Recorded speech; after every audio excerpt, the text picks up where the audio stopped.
one from pole to pole seemed to know Theodores, the director of Reconnect, so I won't introduce him any more than to say a very sincere thank you to you, Theodores, for everything you've done, just making the arrangements for today on top of the mountain of other activities you do on behalf of Reconnect at all hours of the night.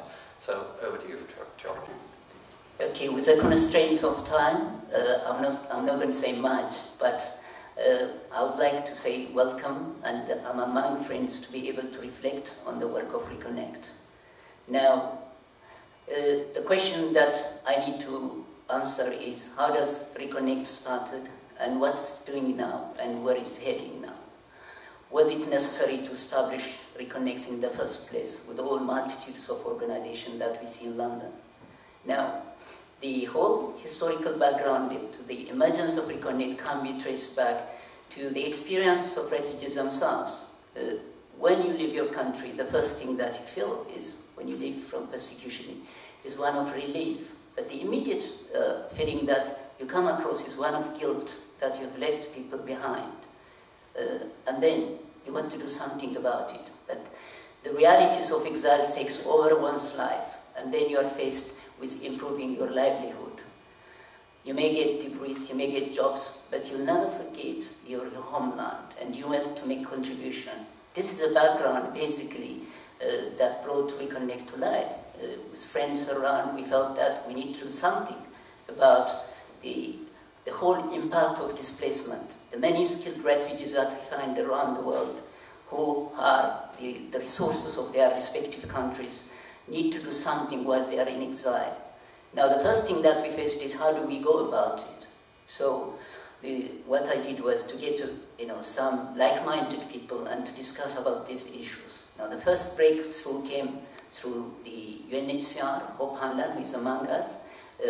She supported the whole idea of how we can mobilize these, what you call the displaced skills of refugees, but how do we go about it? So we were given a grant from the then UNHCR representative in UK, 20,000. We did a feasibility study, and the feasibility study confirmed that majority of skilled refugees are really quite keen to go back and work to their countries of origin.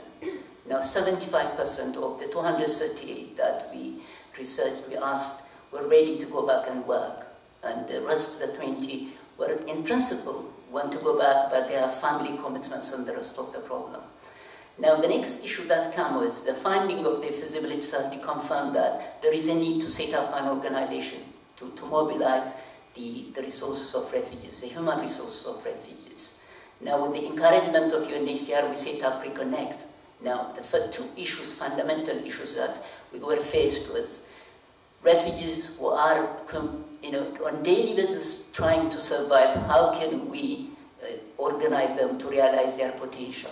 The second is also, how can we transform this potential to helping countries back in their countries of origin? Now, as soon as we started, the next issue is, how can we intervene? Now, there are many organizations who are involved in many initiatives that help refugees. So the two areas that we selected to intervene was teacher training. We felt that education is too important. There's so many unemployed people who want to teach, but the only way they can teach is to be trained. So the idea of training became a paramount importance. So how do we do it next? We were also convinced that any kind of training should be related to the mainstream organizations, such as the University of London and also the Institute of Education and Birkbeck. Now, the first program that we have was with teacher training, and the Birkbeck was welcoming, and the path-breaking initiative was, we were able to embark on that program, and 14 people have graduated, and we are now helping them to get employment through what we call job brokerage, from the money that we received through the Employability Forum from the government. Now, the next issue that we are faced is, how can we sustain the teacher training program?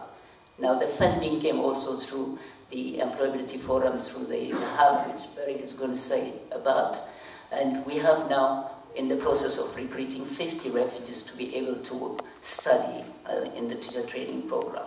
Now, I very much hope that when they graduate, they will be able to get jobs, but also they will be able to contribute to their countries of origin. Just to give you some statistics, many of you feel that what sustains developing countries is foreign aid. It's not. The remittances that comes from wider migrants is 300 billion, but foreign aid and foreign direct investment added together is less than the remittances. Now we want to see also remittances of human resources. That's Reconnect is all about. And I also want to remember the many refugees in refugee camps who are languishing in what you call protracted refugee situation.